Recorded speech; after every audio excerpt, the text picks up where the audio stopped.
haddaba si aan u ogaano isbeddelka qoyskaaga u baahan yahay waxa ugu muhiimsan waxa weeye hadal wanaag la imow hadal wanaagsan iyo niyad wanaagsan in hadalka wanaagsan iyo niyadda wanaagsan ay yihiin waxyaabaha ay ku taagan yihiin reer qoysasku maanta waxaan soo qaadan doonaa insha Allah taala qiso intii aan buuga qorayay ama intaan bilaabin ka hor yar na dhex martay nin oday ah oo runtii kamid ahaa odayaasha Soomaaliyeed ee qoysaska dhisay waxaan rabaa qisaas marka inaan wadaagno si ay noogu noqoto qiso yar oo tusaale fiican oo uga dayan karno xirxirnaanta iyo cabrinta iyo nacaybku inaysan qoysaska gaarsiin karin inay isbeddel sameeyaan lana qabsadaan isbeddelada dhacaya laakiin waxa gaarsiin kara ay tahay isfahamka iyo jacaylka naxariista iyo dabeecad wanaagga oo koow ka tahay hadalka wanaagsan iyo niyadda wanaagsan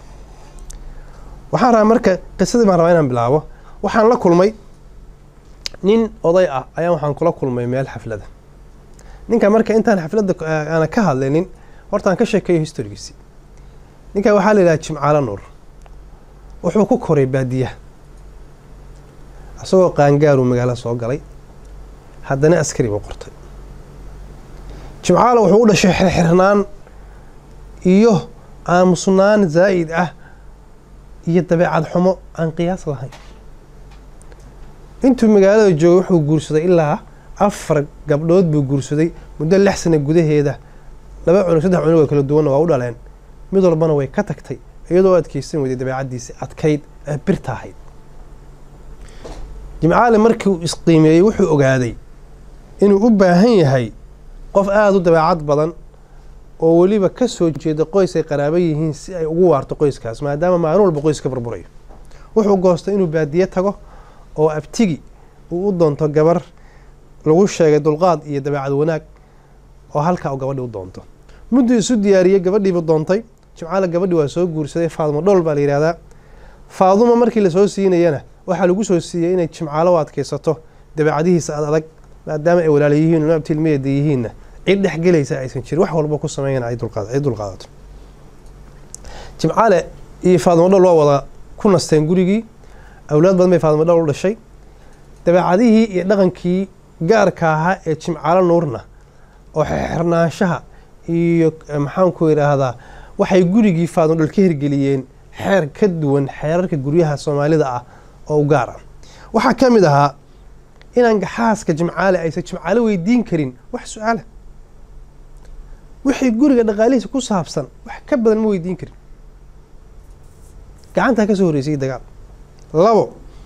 sheeko caadi ah oo dhex maraysa Jimcaale iyo Faadimo Dhool lama arag Jimcaale waa yimaada gurigiisu dhinac ka fariistaa cid lama sheekaysto biilkaas iyo wixii guriga main u ah Jimcaale waa ku fiicnaa xagga dhaqaalaha guriga waa bixiya ilmaha waxbarashadu wuu ku fiicnaa laakiin waxyaabo asaga gaar u ah yaa jiray oo kamid ah inaan la hadli karin su'aalo badan aan la weydiin karin waxa kamid ahayd caruurta markuu guriga Jimcaale inaysan ka hortagi jirin ay ka carari jireen ay markii odagu guriga soo galo ay qoralka isku xiraan iyagoo aaminsan odaga kuleelkiisa iyo dabeecadiisa darteed in ay ka gabadaan oo aysan ka hortagin waxa kamid ah waxay guriga Jimcaale ka hirgalay inaan qof u soo wareegi karo qaraabo ah ama deris ah uusan jirin guriga oo iman kara Jimcaale guriga jooga Jimcaale marka noloshiisa saas ku dhistay gabadhii walaashiisa ahaydna waa u samirtay wuu ku guuleystay in reerkii barwaaqoobo iska deganaado muddo jiro oo u adkaysto burburkii baa dhacay marka reerkiisii oo weynaaday ciyaalkiisii oo kor burburkii dhacay waa la burburkii markuu dhacay waa la kala cararay Jimcaale qaxriyaha qaxootigu galay nasiib wanaag caruurtiisii waa weynayd iyo gabadhii dhoof baa u soo baxay iyo asagiiba Jimcaale waa dhoofaysaa markii la yiri Jimcaale wuxuu xasuustay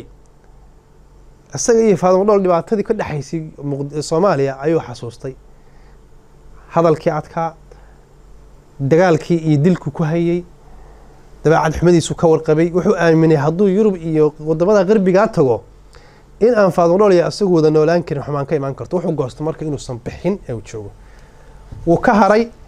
Jimcaale wuu ka haray qoyskiisa intii kale waa u dhooftay Jimcaale marka waxa uu soo gashay inuu bilaabo nolol cusub oo kalinimo ah muddo yar kadibna wuxuu bilaabay inuu haddana guursado ilaa 3 gabdhood oo kale asagoo guursaday midda u badanna wax sanad ka yar qabay oo ay hayn la yihiin ayaan wax ku kulanay meel xaflada oo aroos ahayd oo aad iyo aad dad odayaal isugu yimaadeen Jimcaale marka waa lagula kaftamay waxaa laga kaftamay in gabdhihi alla ku dhibo maalin walba intuu gabadha guursado ilaa jeebkiisa qoyan oo biil fiican buu helaa inuu maaragtay haddana gabdhihiisa hayn laayihiin halkaas marka waxa iga baxay maadaama buuggii xalka aan waday inaan Jimcaale la sheekaysto oo aan arrimihii qoyska kala sheekaysto Jimcaale haddaan la sheekaystay oo cabaar aanu sheekaysanay waxaa ii soo baxday asaguna maadaama si daacad igu warramay inkastoo la yaabay kiiska aan ka wareysanayo oo nin asaga ka yar ka wareysanaya xaaladda gurihiisa iyo dhaqankiisa wuu soo dhaweeyay maadaama uu in badan magaalo joogay wuxuuna goostay inuu si sax ah igu warramo markaan Jimcaale si fiican warkiisa aan u sheekaysanay waxa ii soo baxay kow Jimcaale weligiis inuu xaaskiisa wajigiisa u furay inuu wajigiisa oo furan uusan gurigiisa xaaskiisa weli u furin uguna yeerin magaca ay leedahay kow waxa kale oo ii soo baxay inuusan weligii u sheekaynba oo sheeko gaar ah iyo kulan gaar ah asaga xaaskiisa dhex maray aysan jirin oo ahaa nin hore u socda yimaada gurigana qol ka degan markuu u baahan xaaskiisa u yeerto waxaa kaloo ii soo baxday wax alla wixii wanaagsan ee gurigaas ka baxa inuusan Jimcaale haba yaraatay marna ka mahad celin wixii uu dhibsado guriga ka dhacana uu kula canaanto xaaskiisa kuna dirar isla markaana uu ku ceebeeyo waxaa kaloo ii soo baxday inuusan weligiiba ammaaninba xaaskiisa inuusan weligiiba ammaanin shan waxaan ogaaday meelaha ay u baahan tahay xaaskiisa sida dhakhtarka ama shoppingka ama meelaha dee xaasasku markay u baahan yihiin ay tahay mararka qaarkood haddaad waqti heshay inaad u raacdo ama aadba ku tixgelisa inaad soo wado geyso inuusan weligii u raacin meel dhakhtara iska dhaaf inuu shopping iyo geeyo meelaha dalxiisoo xoogay kusoo qawsatay intaa kadib Jimcaale waxaan siiyey ama aan kala wadaagnay qodobadii aan ka helay informationkiisa waxaan kula taliyay maadaama uu markaan gabadhii saddex afaraad oo hadda lagu xamanayay in ay saddex hore ka tagan uu guursaday inuu isbedel sameeyo isbedelkaasna laga rabo asaga naftiisa inay ka timaado waqti dheer oo aan sheekaysanay kadibna oo soo noqonay Jimcaale wuxuu aqbalay in uu fulay talooyinka aan soo siiyay oo ahaa kow horta bal inuu bilaabo isbedel naftiisa ah dabeecadaas adagna inuu xakameeyo isku dayo waxaan siiyay talooyin muhiim ah oo koy ka ahayd horta inuu bilaabo si isbedel u sameeyo inuu alaab shoobina gado gurigiisa tago habkii guriga uu macaamiisho dhan uu isbedel ku sameeyo hadalkii fiirintii geeyo saacadkii sheekadii inuu ammaan xaaskiisa inuu wajiga u furo inuu hadalada dabacsan yiraahdo dhammaan waxaas oo dhan ayaan ka sheergaraynay aniga Jimcaale si uu fuliyo waxaan ku balanay muddo 15 bari ah gudahood inuu soo celiyo natiijo fiican haday ka dhalato iyo hadii natiijo ay fahmi waayo labadaba ay ka dhalan weyd maxaa dhacay marka Jimcaale marka oo ka sheekeynay arintiisii ayaan rabaa marka inaan hadda gallo iyo wixii uu qabsoomay iyo sidii arinta isbedel ku sameeyay ay u saameysay gurigiisii una bedeshay noloshiisii intii ka dhimanayd Jimcaale waa kan markaas ka sheekeynay Jimcaale wuxuu yiri waxaan ku talagalay inaan fuliyo qodobadii aan isla fahamnay waxaanan sii gatay buu shopping fiican alaab maxaan ku yiraahdaa cataro maxaan ku yiraahdaa waxyaabo aan weligay qaadin oo aad iyo aad u qiimo badan baan sii gaday gurigeygii baan aaday waxaan garaacay albaabkii si aan u garaaci jirin waxaa iga furtay xaaskii oo u qaadatay qof kale oo i weydiisay qofkaan ahay markaan u sheegayna way iga furtay iyadoo sheegtay inay u qaadatay inuu qof kale guriga garaacayo inta marka ay leedahay ay wajigeedii soo fiirtay markaas waxa aragtay anoo wajigii furay oo le saas waa mahadsan tahay raaxa waa mahadsan tahay sida wanaagsan aad guriga furtay intay soo fiirisay oo ila yaabtay waxay tiri maanta waad faraxsan tahay xageed soo martay intaan dhow la cadeeyay oo dib u fiiriyay waxaan idhi waa runta waan faraxsanahay hadiyadana maanta adaan ku sidaaye qalba raaxo way la siyaabtay warka waxay u gudoontay ay la yaab la iga qabatay waxayna tiri yiri maanta waxaan sameyn jirin baa ka muuqda galabta yaa ka muuqda xaaji xageed soo martay waxaan ugu jawaabay meel lama soo marin laakiin ana dib mas'adayda u fakiray waxaan ogaaday inaad daacadii tahay waxaan ogaaday inaad xaaskayga aan jeclahay tahay waxaan ogaaday inaad wehelkayga tahay inta markaan iri raaxa waa isbedeshay muuqaalkeedu dhan waa isbedelay gurigii dhan waa isbedelay hawadii guri ku jirta dhan way udgoon bay isu bedeshay iyadoo dhan farxad bay la duuli gaartay waxay tiri maanta meeshaad soo martay xaaji waa inaad ii sheegtaa maaha hadallada ku hadlayso hadalla lagugu yaqaanay maaha Jimcaale maaha hadalla aan kugu bartay intii taan kula joogay dabeecadaas iyo hadalka maaha hadal ahaan ka sugayay waxaan ma u malaynayo maanta hadallada leedahay hadalla hore lagugu bartay inay yihiin maxaa soo kordhay bay tiri Jimcaale waxaan u sheegay wax kale soo kordhin arrintaas aan fahmay kadib markaan naftayda la tashaday wanaageedina aan dib u qiimeeyay inaan arrintaas aan fuliyo sidaasaan galabtii gurigay ku galay gurigaygii isbedel ka dhacay oo faraxsan oo yaaban oo hadalladii aan ku iri qaadan la oo jeejees u qaadatay waxaa la gaaray xilligii cashada ee guriga ayaa la gaaray waxaan la kulmay casho ka duwan cashadii guriga la iga samayn jiray isla markiiba waxaan sameeyey waan ku ammaanay oo waxaan ku iri raaxo caawa cashaad noo samaysay maahan casho caadiya ma habeenkii dhalatay baa cashadan waa casho cajiibe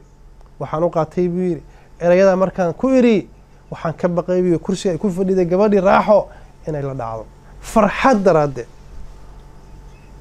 ammaanta uu ammaanay cuntadii habeenkii u keentay kaliya way soo jeesatay iyadoo wajigeedii uu ka muuqdo nashaad iyo farax aad la yaabaysid oo lagu iibsan karin malaayiin dollar ayay wax igu celisay buu yiri xaaji maanta ilaa caawa erayo cusub baa kaa socda hadal wanaagsan baa kaa muuqda isbedel jireed iyo mid waxaa kaa muuqda hadal xageed soo martay yaase kaa farxiyey maxaadse isbedelka xaye keentay isla markii waxaan u ballan qaaday buu yiri raaxo in sidaa aan la dhaqmi doono wixii maanta ka dambeeya naftayduna ay ii sheegtay isbedelkaas inaan sameeyo habeenkaas gurigayga waxaa u bilowday buu yiri farxad iyo isbedel aanan ku iibsan karin waxa maanta dunida yaalla isbedelkaas wuxuu ka dhashay isbedelkii yarka aniga aan sameeyey oo muxuu ahaa hadalkii wanaagsanaa ammaantii xaaskayga wejiga aan furay oon u muusooday ilkahaan u kala furay ammaantaan ammaanay jacaylkii niyadda ahay oon u muujiyey u sheegay inaan jeclahay xaaskayga inay tahay ka warrama marka intaa yarta ah hadalka wanaagsan nabigu wuxuu yiri salawaatullaahi wasalaamu calayh hadalka wanaagsan waa sadaqo kalimatul dayib sadaqa war hadalka wanaagsan wax walba ka qiimo badan yahay xaaskii ninka la Jimcaale noloshii guriga oo dhan waa bedeshay habka u dhaqmaysay way bedeshay asaguna waa bedelay reerkeena wuxuu garay isbedel cusub eraygii ugu qiimo badnaa aan Jimcaale ka qoro wuxuu ahaa adeer waxaan helay halka gurigayga oo ku dhex dhuunsanaa madaxayga malfiiri halka gurigaygii baan helay oo ku dhex dhuunsanaa maskaxdayda sababtoo halku meel kale kama imaan gudihiisu ka yimid banaanka wax uga yimid ma jiraan wax banaanka loogu xalilay ma jirin wuxuu fahmay Jimcaale noloshii 40 sano ka badnayd ee soo qaatay ee qalooca iyo qaylada iyo canaanta ku dhisneed ee familigu inaysan waxba tarayn wuxuu ku bedelay hadal wanaagsan iyo qabow iyo ammaan iyo tixgelin waxaana u soo baxay inta in ka badan noloshiisa hadda waxay maraysaa inuu ku taliyo in dadka xaasaskooda isbedel ka sameeyaan naftooda la yimaadaan isbedel si qoysku isu bedelo si qoysku u fahmo inuu qoys ku raaxaysto nolosha inta ka dhiman uu yahay